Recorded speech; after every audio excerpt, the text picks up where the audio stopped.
Hello and welcome to ESG 301 Interim Updates, Household Additions, and Corrections. I'm your trainer, HMIS System Lead Tricia Cano. In this session, I will be demonstrating how to create an interim update, how to add an additional household member to an existing entry, and how to make some small corrections in HMIS. Please note that if you have any questions, feel free to contact us at the HMIS Help Desk via email at hmissupport@cir.org or by phone or text at 602-908-3605. Thanks, and let's get started. The first interim update that I'm going to demonstrate today is how to document when a client or their family moved into their permanent housing. Once you log into Service Point or HMIS, you should get into Enter Data As mode to the project the client is currently receiving assistance from. So click on your Enter Data As link in the upper right-hand corner and choose the appropriate project from the list by clicking the green plus sign next to the name. Next, ask yourself, did the client move into their apartment today, or did it happen a few days ago and you're just getting to it? If it happened a few days ago, then you should use backdate mode to the day the client actually moved in. Since we're in training, we're definitely going to backdate, and we will say the client moved in 30 days after entry. So if their entry, if you remember from ESG 300, was October 5th, then we're going to backdate to November 5th, 2015. Set backdate. Next, you'll go to the menu on the left and click on the Client Point module and search for the client or the head of household of your family that you need to update. If you know your client's HMIS ID number, you can type it in here and look for them that way as well. I looked for the client ahead of time to make training go faster today, so they're already populated in my client search results at the bottom. You can open your client record by clicking their name or the pencil next to their name. Once you're on your client's record or the head of household's record, go to the Entry Exit tab. Find the line of entry into your project and follow it across to the Interims. Interims means in the middle, so this is where you'll document anything that happened with a client between the entry date and the exit date. Do not ever open up the entry date to make changes. This should be a snapshot, a portrait of what the client looked like at entry. Any changes made after entry should always be done through interim updates. Click on Interim Updates and then click Add an Interim Review. If you're working with a family, it will automatically include everyone in the family, and this is fine. Choose your interim review type, either an update or an annual assessment. Since we're not talking annual assessments, we're going to choose update. And the review date of November 5th, 2015 filled in automatically because we're in backdate mode. Once you ensure these are correct, click Save and Continue. And the ESG update assessment will automatically default open. And this is where you can make changes to your client's record. The nice thing about this assessment is the answers that you've already put at intake flow in to your update record, so you can make changes to it without changing your intake information. So we're updating the client's move-in date, and that's at the bottom of the assessment. So I'm going to scroll all the way to the bottom, and I'm going to find the in permanent housing question and change it from a no to a yes. And then I have to put the date that they actually moved in.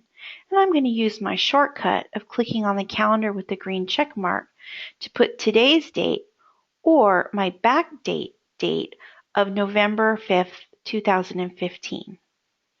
Then click Save, but not Save and Exit because we're not done yet. If this was a single, you would be done, but we're working with a family. So I need to scroll up, switch to the other member of this family, and I need to update their permanent housing move-in as well. Remember, this question must be answered and updated for everyone in the household, both adults and children. Yes, November 5th, save. Now I'm done with my update. I can click Save and Exit.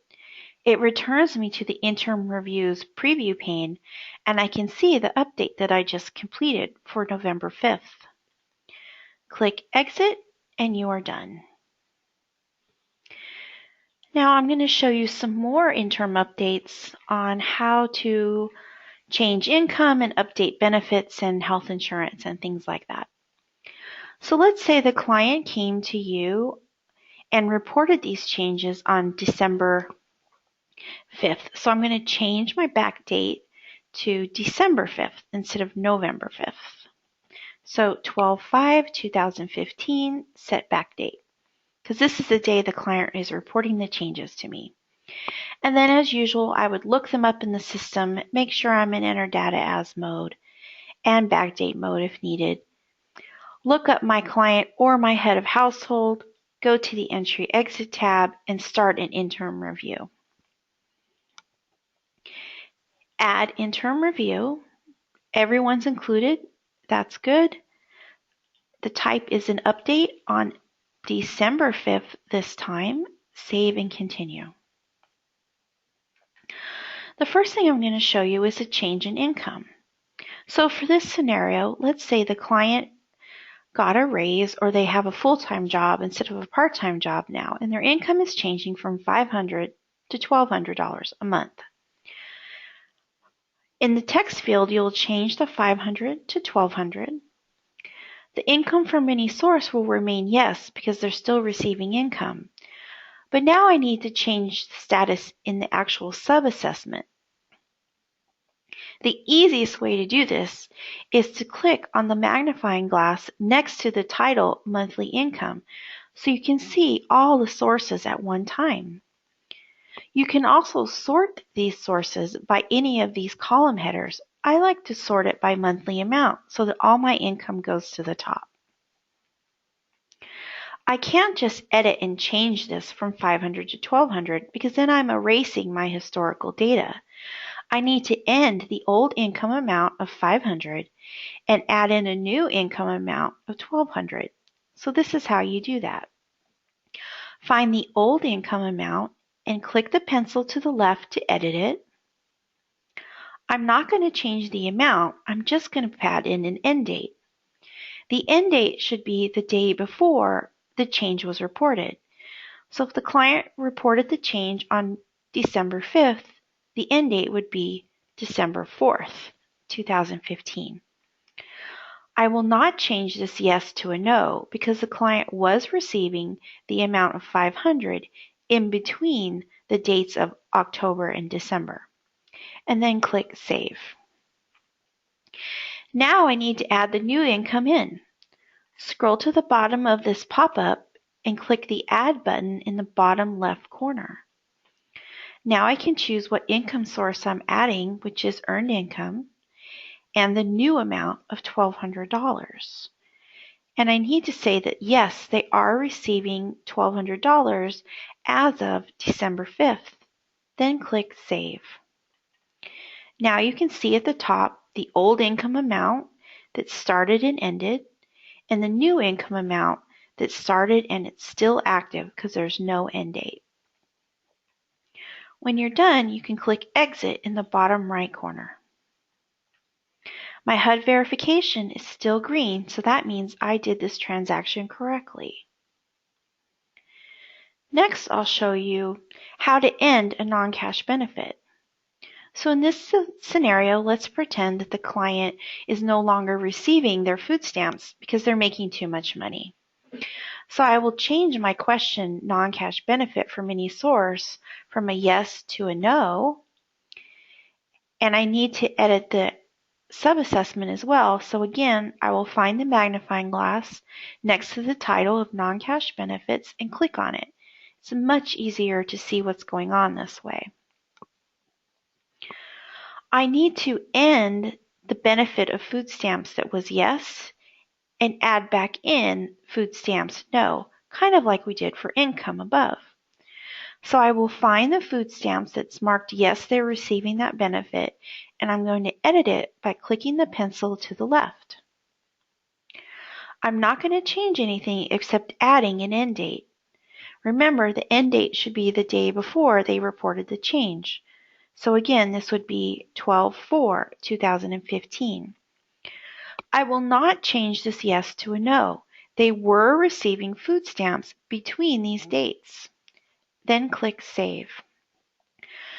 But I'm not done yet. If you'll notice, I'll move this over and you can see my HUD verification has turned red. That means I need to add food stamps back in. So I will click Add Food Stamps. No, they are no longer receiving this benefit as of 12/5/2015. Save. As soon as I saved, my HUD verification turned back to green. That means I did it correctly and I can exit. Finally, let's do a more complicated update to health insurance. In this scenario, let's say the client, they were receiving Medicaid or Access, but let's say that Medicaid or Access has ended and now they're getting employer-paid health insurance. This is how you would do that. It's still yes, but we need to change what's going on in the sub-assessment. Click the magnifying glass to the left of health insurance so you can see everything at once. We need to end the old status for Medicaid and employer-paid health insurance, there it is, and then add in the new status. So first, I'm going to end the old status. So I'm going to find Medicaid, click the pencil to edit it, and I'm going to end it as of 12/4/2015. I'm saying that they had Medicaid, but now it's ending. Save. Then I also need to end the old status of employer-provided health insurance that used to be no. Edit employer-provided health insurance and put an end date of 12/4/2015. Now I need to add these two back in with the new status documented. Add Medicaid, no longer covered as of 12/5, save. Add employer provided, yes they are covered as of 12/5, save. When you're done, you can exit. My HUD verification is still green, which means I did my transaction correctly. I'm going to go to the bottom and save what I've done so far. But remember, if any of the changes you made affect other members of the family when working with a household, you should fix their records as well. So in this case, the children have their health insurance documented. So I would need to go to the child's record and update their health insurance changes as well. In the same way, yes, they're still covered, but the type has changed. Click the magnifying glass next to health insurance and end the old statuses. Change end Medicare yes as of 12/4 and end employer provided no as of 12/4, and then add those two back in with the new status. Medicaid back in no, not receiving as of 12/5. Employer provided back in yes, receiving as of 12/5. And exit. Once you've updated everyone's record, you can click Save and Exit, and now you have a second update done on December 5th.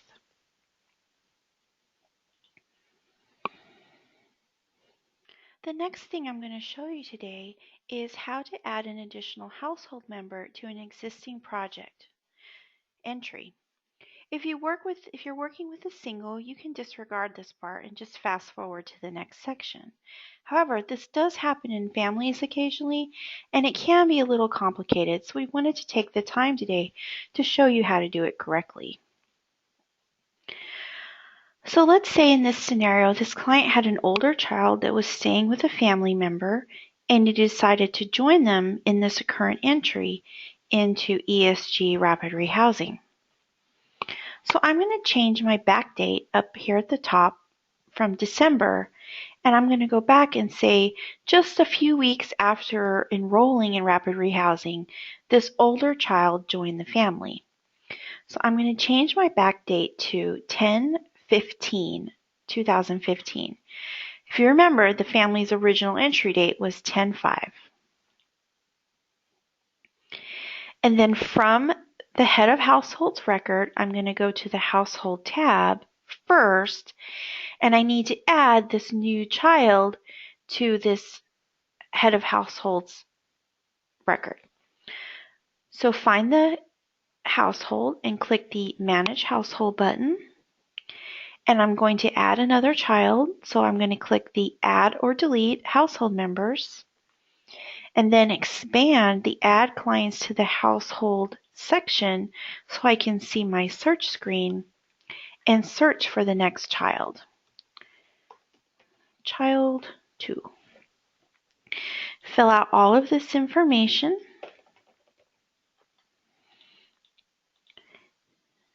and do search. Again, if they're in the system, they'll show up under client results and you can choose them with the green plus sign.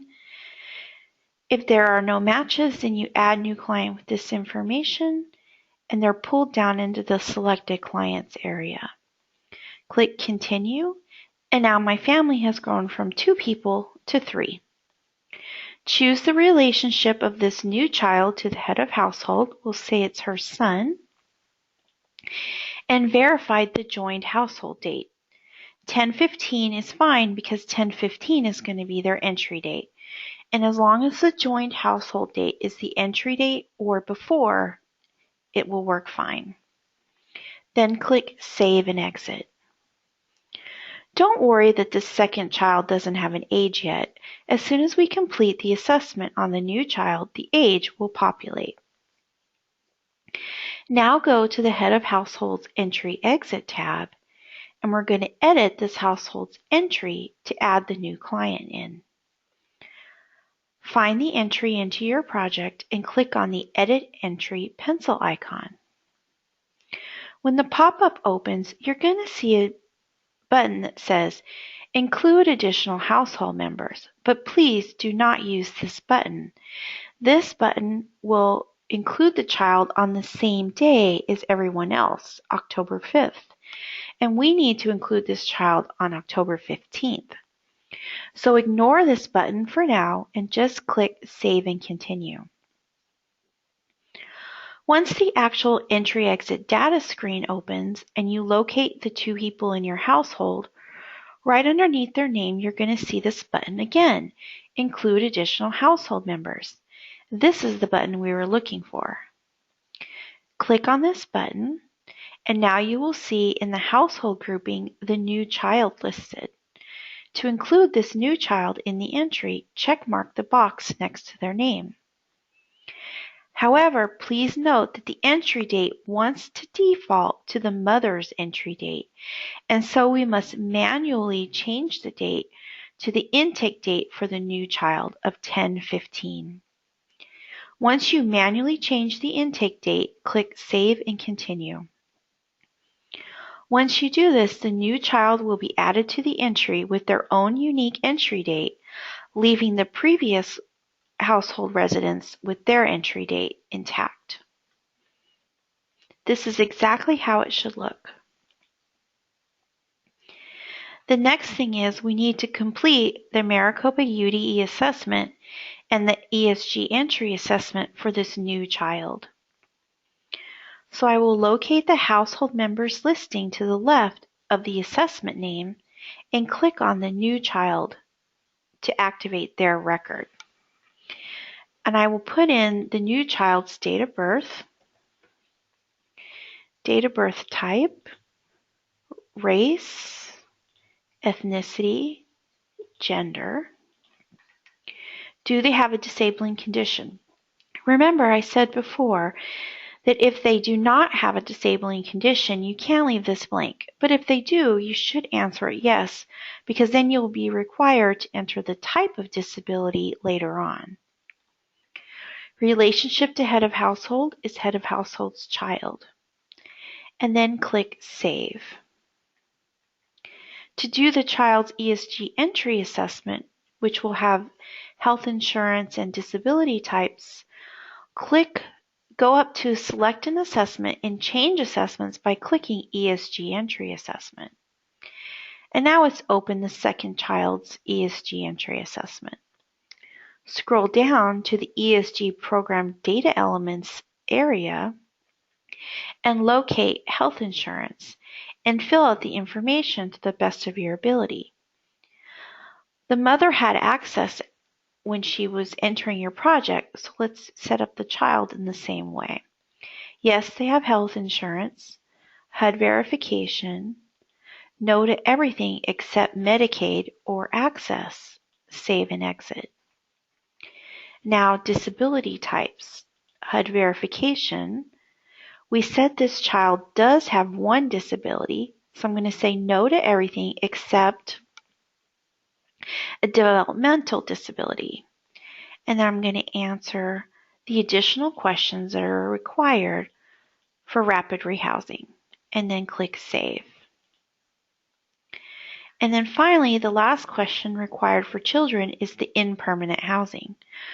She hadn't moved into her apartment back on 10/15, whoops, so I need to say no. Once you've completed both assessments for this new child, you can click Save and Exit. And now your client count to the right has changed from a 2 to a 3, and you can click on it and verify everyone who has an entry and their entry dates. The last thing that I'm going to show you today in training is how to make some simple corrections to data entry errors in HMIS. The first example will work around date of birth, because that's a common data entry error. The first one, let's say the client that we've been working with, you accidentally put in the wrong date of birth when you entered them into your project. You would look up the client, get into Enter Data As mode to the project the client is currently receiving services from, and then look up your client through the Client Point module. You do not need to be in backdate mode to make corrections. However, if you're going to fix date of birth, do not fix it from this client demographics area on the client profile. All changes to assessment data should be changed through the Entry Exit tab. So locate your client, go to the Entry Exit tab, and open the entry that has the mistake. Save and continue. And make sure you're on the assessment where you originally entered that information. In this case, we originally entered the client's date of birth on the Maricopa UDE assessment, so I don't need to switch anything. Let's say the date of birth, I put 1975, but it should have been 1976. You will change the date of birth to the correct day and go down and click Save. But don't click Save and Exit because you're not done yet. Scroll back up to where you entered that date of birth. You'll notice next to all your answers, there are color bars. These color bars serve two purposes.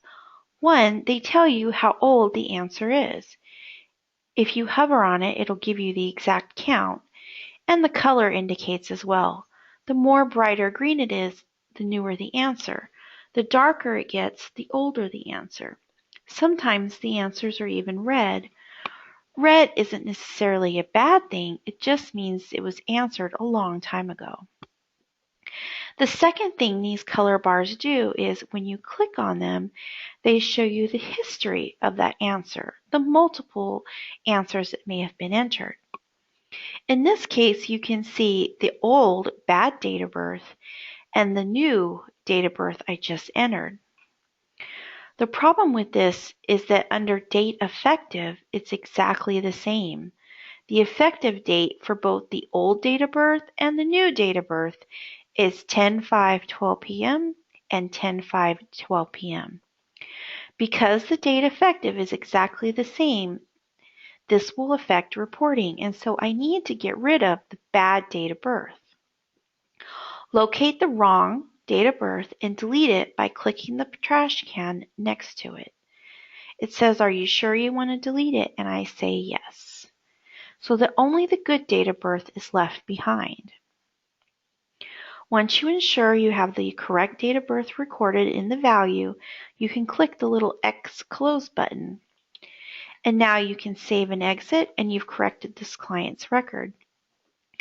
If you go back to their client profile, you'll see the date of birth automatically updates as well as the age. Now let me show you another scenario of correcting date of birth that's different. Let's pull up a different client and go to their Entry Exit tab and say, this client was in my project a few years ago, and now they've come back again, so I'm going to create another entry. However, while I was creating the entry, I noticed that their date of birth was incorrect, so I need to fix it. They weren't born in 1985, they were born in 1984. I make my corrections and click Save just like before. But here's the difference. When I click on the color bar this time to look at the history of the answers, I have two different values, but the effective dates are also different. The effective date of the old value is back in 2012. The effective date of the new value is today, or their entry date into the project. Because the effective dates are different, I don't need to delete the old value. I can just leave it alone and exit out of here. Save and exit, and my corrections are made. The final thing I want to show you today is just how to make small corrections. For instance, if they spelled their name wrong, their social security number was wrong or incomplete, and the U.S. military veteran question. So you would look up the client that you need to correct, be on the client profile, and then edit their client record by clicking the Edit Client Record pencil. Here is where you can change their name. So you could change a misspelling on their name, maybe their client. If their social security number was incorrect, maybe it wasn't 15, it was 51, or maybe they really are a veteran. Here's where you can make those changes and save them. And now the client record reflects the changes that we just made. Those are simple corrections that you can do yourself. If you come across a more complicated correction or you're not sure what to do, please feel free to contact the HMIS Help Desk for assistance. That's what we're there for. Now let's go over a summary of what we covered today so that you can do a good job on your quiz. So this was ESG 301, Interim Updates, Household Additions, and Corrections. First, to add an interim update, use the Entry Exit tab and then click the Interims icon. Rapid Rehousing and homeless prevention projects should do an update on the client record at least each 90 days, but more often if required. On the ESG update assessment, some of the categories you can update are income, non-cash benefits, health insurance, disability types, and the move-in date to permanent housing. Once any source in the sub-assessment categories of income, non-cash benefits, or health insurance are marked yes, they are receiving it, then it will always remain yes. Do not change it to no in the sub-assessment even if you're creating an end date. This is because once you end source, the yes means it was true between the start and end dates. When updating the end of one source or amount of source in the case of income, and then starting a new source or amount, do not just edit and change the existing source or amount. You must end date the old source or amount and then create a new source or same source with the new amount for income. The end date of the old source or amount should be the day before the new source or amount started. I know that sounded really confusing, but hopefully the visual demonstration we provided earlier in the training makes sense. For rapid rehousing clients, once the client or family moves into the selected housing unit, please update the record of every family member, adults and children, to reflect the date the move-in occurred. To create a new household grouping or to add to an existing household grouping, go to the Head of Households, Households tab. When managing a household, please never delete a household member from a household unless they're deceased. And always create the new household member's entry from the Head of Household's record, not their own record. And finally, when making corrections on a client's record, you do not have to use backdate mode. If you have any questions or concerns, please contact the HMIS Help Desk via email at hmissupport@cir.org or by phone or text at 602-908-3605. Thank you, and please refer back to your training confirmation email for further instructions.